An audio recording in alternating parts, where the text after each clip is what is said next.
우리가 지금 매주 보는 것 가운데 그 주연 배우가 아니라 조연 배우처럼 성경에 그 큰 줄기로 나오는 분이 아니라 곁줄기로 나오시는 분들을 우리가 살펴보고 있어요. 오늘 성경을 보니까 아브라함에 대한 이야기인데 아브라함 말고 한 분이 더 나와요. 늙은 종이라고 나오는데 그분의 이름은 엘리에셀입니다. 오늘 엘리에셀에 대한 이야기를 해보려고 그래요. 이분이 어떻게 하나님을 섬겼는가 한번 생각해 보려고 하는데요. 엘리에셀의 뜻은요, 하나님은 나의 도움이시라는 뜻이에요. 이름 자체가 신앙적이야. 일단 하나님은 나의 도움이십니다 이런 뜻이거든요. 이 엘리에셀은 아브라함의 종입니다. 아브라함이 신뢰하는 종이에요. 이 엘리에셀은 어디 등장하냐면 창세기 15장에 등장해요. 하나님께 아브라함이 투덜투덜거려요. 하나님께서 나에게 아들을 주신다고 해놓고 왜 아들을 안 줍니까? 그러면서 하나님께 이렇게 얘기하죠. 내가 상속자를 내가 아들이 없으니까 내가 신뢰할 만한 종 이 엘리에셀을 상속자로 삼으려고 합니다. 이렇게 했을 때 하나님께서 아니다. 그 사람이 아니다. 네 씨가 네 상속자가 될 것이다 라고 말씀하시는 장면이 나와요. 그리고 창세기 13장 14절에서도 하나님께서 한 번 더 약속을 하시죠. 아브라함이 조급한 마음으로 약속을 받는데 계속 아들에 대한 약속을 받는데 하나님이 주시질 않는 거예요. 그래서 이 엘리에셀이 그때 한 번 등장하고 또 오늘 24장에 또 등장하는 걸 보게 돼요. 자, 창세기 15장 4절부터 5절 말씀 한번 보겠습니다. 제가 설명해 드린 부분이에요. 시작. 여호와의 말씀이 그에게 임하여 이르되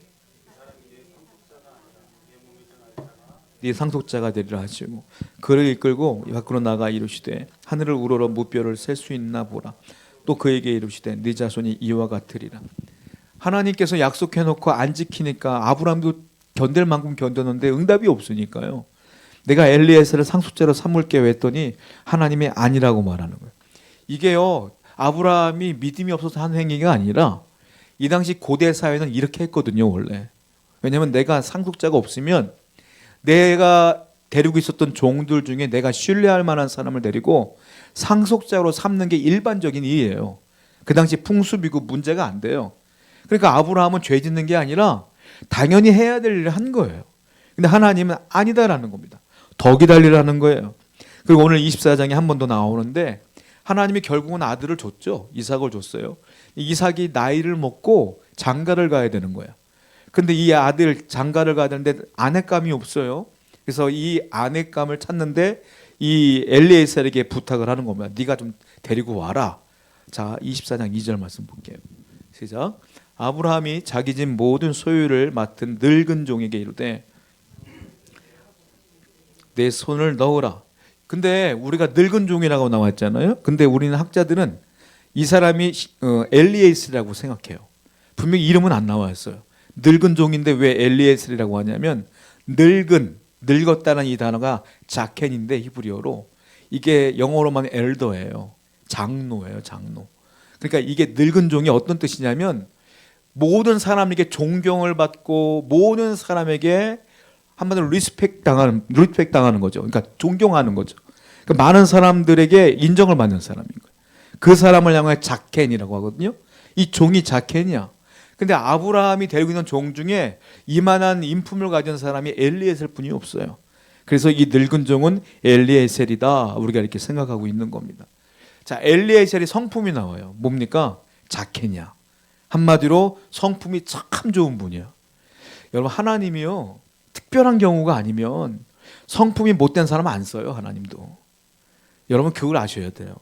옛날에 깡패였던 분이 목사 됐잖아요. 그거는 사람이 워낙 없어서 그래. 옛날에 초창기 기독교 우리나라 왔을 때는 정말로 신학을 한 사람이 누가 있어요? 목사 될 사람이 누가 있어? 공부한 사람이 누가 있어? 그러니까 하나님께서 그 열정 보고 그냥 장점만 보고 그냥 아무나 쓰신 거야.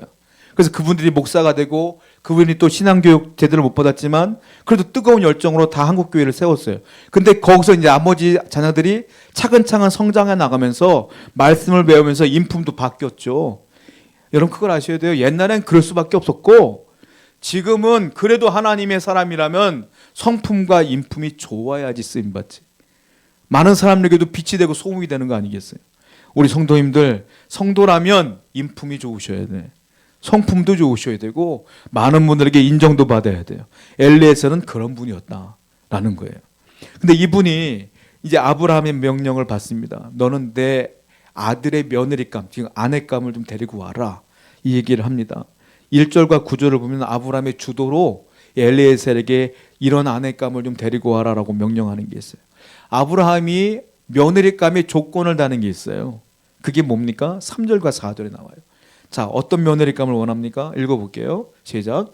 내가 나에게 하늘의 하나님 땅의 하나님이신 여호와를 가리켜 맹세하노니 너는 내가 거주하는 이 지방 가나안 족속의 딸 중에서 내 아들을 위하여 아내를 택하지 말고 내 고향 내 족속에게로 가서 내 아들 이삭을 위하여 아내를 택. 어디로 가서? 내 고향 내 족속 메소포타미아 지방으로 가서 내 고향에, 그래도 우리 가정은 믿음의 가정이었기 때문에 내 친척들 중에 믿음이 있는 사람들 중에 그 딸을 데리고 와라 이 말이에요. 아브라함이 하나님을 믿었기 때문에 친척들도 하나님 믿는 사람이 있었어요. 그 중에서 데리고 와라 이 말이에요. 아브라함의 조건은 뭐냐면 믿음이에요. 믿음. 이 가나안 땅에는 아무리 봐도 믿음을 가진 사람이 없어. 그러니까 내 고향으로 가서 거기서 믿음을 가진 여인을 데리고 와라. 결혼의 첫 번째 조건 믿음이에요. 신앙이야. 며느리를 볼 때 처음의 조건이 뭐냐면 니네 부모님 뭐하냐가 아니야. 뭐예요? 조건은 믿음이야. 신앙을 먼저 봤다 아브라함은. 두 번째 조건은 뭐예요? 4절 말씀이에요. 4절 말씀 볼게요. 시작. 내 고향 내 족속에게로 가서 내 아들 이삭을 위하여. 누구를 위하여? 누구를 위하여? 이삭을 위하여. 내 아들 이삭을 위하여 아내를 택하라. 요즘 그 드라마나 영화 같은 데 보면 그 시부모님들이 이런 경우가 있어요. 그 며느리를 고를 때 그 아들의 조건을 따르는 게 아니라 내가 마음에 들어야 돼. 내가 이게 마음에 안 드니까 반대해. 그런 경우가 많아요. 아브라함은 안 그랬어요. 아브라함은 뭐라 했어요? 나를 위하여가 아니라 내 아들 이삭을 위하여 골라라. 결혼은 내가 하는 게 아니잖아요. 결혼은 부모가 하는 게 아니에요. 내 자녀들이 하는 거지. 그러니까 자녀들이 내가 볼 때 마음에 안 들어도 내 자녀에게 맞는 사람이라면 그 사람이 맞는 거지 뭐. 그렇게 골랐다 이거야 아브라함은. 자, 분명히 아브라함은 이삭을 위해 택하라. 세 번째는 5절과 6절이에요. 한번 볼게요. 시작. 종이 이르되 여자가 나를 따라 이 땅을 오려고 하지 아니하거든 내가 주인의 아들을 주인이 나오신 땅으로 인도하여 돌아가리까. 아브라함이 그에게 이르되 내 아들을 그리로 데리고 돌아가지 아니하도록. 종에게 물어. 종이 물어요. 종이 주인이시여, 만약에 내가 딱 맞는 조건이 있어서 데리고 오려고 하는데 그 여인이 안 오려고 하면 어떻게 해요? 거리가 머니까 어떻게 해요? 그랬더니 아브라함이 말해요. 데리고 오지 말아라. 아니, 그러지 말아라. 내 아들 데리고 가지 말고 반드시 며느리감을 데리고 와야 된다. 왠 줄 아세요? 그 땅은, 이방 땅은 하나님이 약속한 땅이 아니야. 하나님이 약속한 땅은 지금 아브라함이 살고 있는 이 가나안 땅이 하나님이 약속한 땅이야. 그러니까 하나님의 뜻은 어디 있어요? 여기 있죠. 거기 있지 않아. 그러니까 끌려가지 말고 데리고 와야 된다는 거예요. 하나님의 약속의 땅은 여기고 여기서 하나님의 일이 이루어질 거기 때문에 여인을 데리고 반드시 와야 된다는 거예요. 하나님이 하신 일이라면 이것이 순적하게 이루어질 거니까 너는 걱정하지 마라. 하나님이 하실 거야. 이 말이에요. 아브라함이 지금 며느리 조건을 내세운 게요, 육신적인 조건 하나도 없어요. 물질적인 조건 하나도 없어. 다 뭐예요? 영적인 조건이에요. 믿음을 따라 내 아들을 위하여, 그리고 이 땅에서 이루어진 하나님의 계획을 위해서 다 영적인 조건만 받았어. 아무것도 없어. 집안이 어떻든 돈이 어떻든 뭐 얼마나 배웠는지 그런 얘기 하나도 없어. 여러분, 이건 가치관이라 그래요. 내가 어떤 가치관을 중요하게 여기느냐. 여러분들이 인생을 사는데 어떤 가치관을 중요하게 여기느냐에 따라서 내 말이 바뀌고요, 내 생각이 바뀌어요. 그러니까 우리는 믿는 사람으로서 영적인 가치관과 기준으로 살아야 될 줄 믿습니다. 이 주인 밑에 있던 종 엘리에셀은 주인을 따라 그도 영적인 가치관으로 살아요. 항상 뒤에 보면 나와요. 자, 이 엘리에셀 드디어 며느리감을 찾아갑니다. 근데 아브라함이 출발하기 전에 약속을 해요. 아브라함의 환도뼈 밑에 그 엘리에셀의 종의 손을 딱 집어넣어요. 환도뼈는 넓적다리 그 큰 뼈입니다. 거기다 손을 놓고 한다는 건 맹세 조약인데 이것은 반드시 지켜야 될 맹세하는 거예요. 그러니까 아브라함의 조건대로 하는 거예요. 엘리에셀이 아무리 좋게 보여도 안 돼. 아브라함이 지금 말한 대로만 데리고 와라, 맹세하라 라고 말하는 거예요. 10절부터는 이제 며느리감을 찾아 떠나는 과정이 나와요. 자, 12절부터 14절까지 한번 보겠습니다. 시작. 그가 이르되 우리 주인 아브라함 내 주인 아브라함에게 은혜를 베푸시옵소서. 성중 사람의 딸들이 물길로 나오게 싸우니 내가 우물 곁에 서 있다가 한 소녀에게 이르기를 너는 물동이를 기울여 나로 마시게 하라 하니 그의 대답이 내가 낙태에게도 마시게 하리라 하면 그는 주께서 주의 종 이삭을 위하여 주께서 내 주인에게 은혜 베푸심을 내가 알겠나이다. 자, 엘리에서는 도착하자마자 우물가에 딱 씁니다. 그리고 조건이 참 애매모호해요. 조건이 그냥 내 친척 집에 가라, 내 땅에 가라. 누군지도 말도 안 했어. 그 누군지 어떻게 알아, 엘리에셀이. 그리고 조건이 뭐예요? 내 아들을 위하여. 그리고 내 아들 데리고 가지 말고 데리고 와. 이거 어떻게 알아요, 엘리에셀이. 근데 막상 와보니까 난감한 거예요. 자, 이 난감할 때 이 엘리에셀은 주인을 따라 일합니다. 주인 아브라함이 맨날 뭐예요? 일하기 전에 뭐예요? 맨날 기도하거든. 그걸 배웠어. 그래서 엘리에셀이 뭐합니까? 맨 처음에 12절에 뭐래요? 아브라함의 하나님 여호와여, 내 주인 하나님 여호와여, 나로는 순적하게 하셔서 내 주인 아브라함에게 은혜를 베풀어 주옵소서. 자기에게 은혜를 베풀어는 말 안 해요. 종이야, 이 사람은. 종이기 때문에 내 주인에게 은혜 베풀어 주옵소서라고 뭐합니까? 기도해요. 일하기 전에 뭐해요? 기도해요. 성도는 일해야 돼요. 뭐 하기 전에 뭘 해야 돼? 기도해야 돼. 많은 사람들은 마음이 급하면 일부터 처리한 다음에 내가 처리 다 해놓은 다음에 해달라고 그 다음부터 기도해. 하나님 이거 해주세요. 그거 기도 아니에요. 그 내 마음을 관철시키려는 욕심인 거지. 하나님께 해야 돼요, 말해요부터 기도해야 되는데 내가 이미 다 저질러 놓고 도와달라고 기도해. 하나님의 뜻인지 아닌지도 모르면서. 그건 기도 아니에요. 그건 하나님께 책임 전가하는 거예요. 내가 다 저질러 놓고. 하기 전에 기도해야 돼. 하기 전에, 도장 찍기 전에, 사인하기 전에, 내가 움직이기 전에 기도해야 돼. 해야 돼요, 말해야 돼요. 계속 기도해야 돼. 먼저 이 사람은 기도해. 성도는 일하기 전에 기도하라 이거예요. 두 번째, 이분은요 시작하면서 기도해요. 그러면서 두 번째 뭐 하는지 아세요? 15절 볼까요? 15절입니다. 시작. 말을 마치기 전에 리브가가 물동이를 어깨에 메고 나오니 그는 아브라함의 동생 나홀의 아내 밀가의 아들 부두엘의 소생이라. 기도가 딱 끝날 때쯤 되니까 여인 한 명이 물동이를 갖고 왔는데 그 여인의 이름이 뭡니까? 그 리브가가 등장을 하는 거예요. 족보를 따져봤더니 아브라함의 동생 나홀이 있는데 그 나홀이 아내 밀가 사이에 아들을 낳았어. 그 아들이 부두엘이야. 부두엘이 결혼해서 또 딸을 낳았어. 이게 리브가야. 결국 족보를 따져 올라가 보니까 아브라함의 손녀뻘 되는 거예요. 그러니까 딱 집안 사람인 거예요. 기가 막힌 거예요. 한 번에 이렇게 만났어.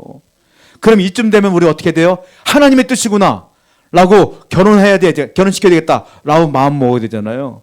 근데요 이 엘리에셀은요 바로 결정 안 해요. 뭐 하는지 아십니까? 또 기도합니다. 21절 보세요. 21절 시작. 그 사람이 그를 묵묵히 주목하여 여호와께서 과연 느낌이 딱 왔어. 느낌이 왔지만 가만히 지켜봐요. 근데 리브가가요 이 사람한테 물도 주고요 낙타한테 물도 주고요 이걸 다 봐요. 그리고 또 속으로 기도하는 거예요. 여호와께서 과연 평탄한 길을 주시는가 확인해 보는 거예요. 뭐예요? 또 기도했다는 소리예요. 시작도 기도, 그리고 과정도 기도. 이게 엘리에셀이야. 기도의 사람이요. 이 사람은 시작도 기도, 과정도 기도. 그리고 또 어떻게 하는지 아세요? 26절 보세요. 26절입니다. 시작. 이에 그 사람이 머리를 숙여 진짜 보니까 맞아. 그때서 또 뭐해? 또 머리 숙이고 경배하고 또 기도해. 시작도 기도, 과정도 기도, 마무리도 기도. 이게 성도예요. 성도는 하나님이 일할 때 기도로 시작하고 기도로 과정을 이루며 기도로 마치는 거예요. 끝까지 기도로 시작하여 기도로 끝내야 하나님의 은혜가 있다. 그리고 이 사람이요 자기가 누군지 정확히 알아요. 나는 종이야. 아브라함의 종이야. 내 뜻을 이루는 게 아니야. 내 주인의 주인의 뜻을 이루는 거예요. 33절 볼게요. 시작. 그 앞에 음식을 베푸니 그 사람이 이르되 내가 내 일을 진술하기 전에는 먹지 아니하겠나이다. 라반이 이르되 말하소서. 리브가가 아브라함이 보낸 걸 알고 이 종을 데리고 왔거든요. 음식을 막 차려줬더니 안 먹어. 안 먹고 내가 왜 왔는지 먼저 설명해 주고 먹겠대. 아예 먼저 먹으라고. 안 먹어. 왜? 자긴 종이거든. 나에겐 사명이 있거든. 내가 해야 될 일이 있거든. 내가 먹으러 온 게 아니요. 그러니까 사명을 절대 잊지 않아요. 그러니까 하나님께서 쓰시는 거예요. 이분을 통하여. 자기의 사명을 절대로 잊지 않아요. 34절 보세요. 굳이 하지 않아도 될 말을 합니다. 시작. 그가 이르되 나는 아브라함의 종이니이다. 종이라고 말 안 해도 돼. 종 자체가 기분 나쁜 얘기잖아. 근데 난 아브라함의 종이라고 분명히 신분을 밝혀. 나는 종이기 때문에 내가 이렇게 대접해 안 해줘도 돼요.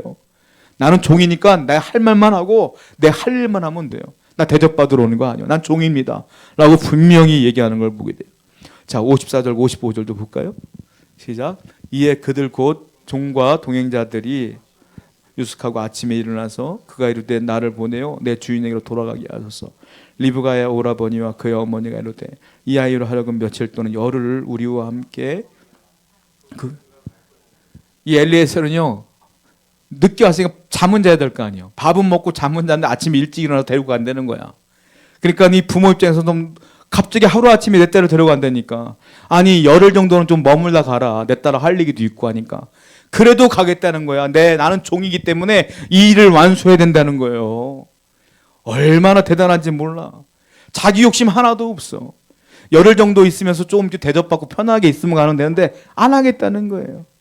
이 사람은요 신분이 정확하고 자기가 누군지 정확하게 알고 있고요. 그리고 무슨 일 할 때마다 기도만 하는 사람이야. 자, 이분은 어떤 마음을 갖고 있냐면 나는 무익한 종이라 이런 마음을 갖고 사는 거예요. 여러분 성경에 보면 누가복음에 이런 얘기해서 좀 듣기 좀 거북한 얘기인데 성경에 이렇게 써 있어요. 누가복음 17장 7절부터 10절을 보게 되면 종은 이런 자다 이렇게 표현되어 있거든요. 한번 읽어볼게요. 시작. 너희 중에 네가 밭을 갈거나 양을 치거나 하는 종이 있어 밭에서 돌아오면 저더러 곧 와서 앉아서 먹으라 할 자가 있느냐. 도리어 저더러 내 먹을 것을 예비하고 띠를 띠고 나의 먹고 마시는 동안에 수종 들고 너는 그 위에 먹고 마시라 하지 않겠느냐. 명한 대로 하였다고 종에게 살아야겠느냐. 이와 같이 너희도 명령받은 것을 행한 후에 이르기를 우리는 무익한 종이라 우리 하여야 할 일을 한 것뿐이라 할지니라. 예수님이 그런 말씀하시는 거예요. 자, 얘들아, 종이 있어. 종이 있는데 밭을 막 갈고 집에 왔는데 주인이 밥 차려주냐? 이 말이에요. 아니지. 주인이 쉬라고 하냐? 아니지. 오히려 밭 갈고 온 그 종 얼마나 힘들겠어요? 주인이 야, 밥 좀 차려라. 그럴 거 아니냐 하는 거예요. 종은 불평불만 안 해요. 밭 갈고 와서 밥을 차리는 거예요. 그게 종이라는 거예요. 나는 힘이 들지만 종이니까 그 일을 한다는 거예요. 그리고 주인이 명한 대로 잘했으니까 주인이 종에게 살해하겠느냐? 아니라는 거예요. 왜 살해하냐는 거예요. 종인데 돈 안 준다는 거예요. 종이니까 그렇게 한다는 거예요. 종은 무익한 종이라 스스로 고백해야 된다는 거예요. 무슨 말이냐? 성도는 하나님의 은혜를 받아서 구원받은 백성이고 우리는 이제 하나님의 종으로 산다고 하면 하나님께 뭘 자꾸 바라지 말라는 거예요. 이미 은혜를 충분히 받았는데 사명 감당하며 하나님의 은혜 가운데 거하며 사는 게 맞지 않겠느냐. 그게 무익한 종의 삶이 아니겠느냐. 엘리에셀이 그렇게 살았어요. 우리도 그렇게 살아야 된다는 거예요. 예전에 신방을 갔는데 장로님 한 분이 해병대 출신이시거든요. 근데 수건이 있어. 손을 닦고 화장실 갔다 손을 닦고 손을 닦으려고 했더니 수건에 재밌는 문께서 있더라고요. 한 번 해병은 천국까지 해병 이렇게 썼더라고요. 장로님이 뭐예요? 그랬더니 제가 써놓은 겁니다. 천국까지 해병대 정신으로 하나님께 종으로서 살려고 제가 써놓은 겁니다. 이랬더라고요. 그래요, 맞아요. 한 번 종은 천국까지 종. 우리가 하나님의 은혜를 받았으면 천국까지 사명 감당하며 무엇을 하든지 간에 기도하면서 살아갈 때 하나님의 은혜가 여러분 가운데 있을 줄로 믿습니다. 기도하겠습니다.